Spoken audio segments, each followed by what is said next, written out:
Sa atong mga umahan, ang istorya sa matag mag-uuma usa ka kwento sa paglaom o kalampusan.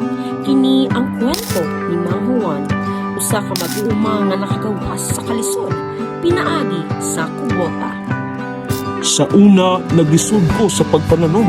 Magsigil lang ko gamit sa tradisyonal ng mga kasangkapan ug ang akong ani dili igo. Apan sa dihang nakadawat ko sa kubota nga traktora, nag-uswag ang tanan. Ang traktora nakapadali sa akong trabaho. Mas daghan akong abono ang makabot ug ang akong ani nagdako. Karon dili na lang ako ang nagtanong, kundi nag-ambag usab ko sa panginabuhian sa akong pamilya.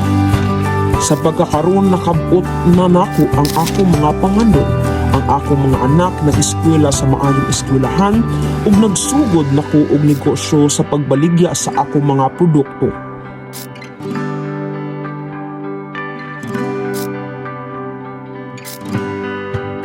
Si Mang Juan usa ka ehemplo nga pinaagi sa paningkamot ug maayong teknolohiya, posible ang kalumpusan. Ang kwentong kubota, kwentong tagumpay. Nagpadayag nga ang mga mag-uuma sama ni Mang Juan ang haligi sa atong ekonomiya.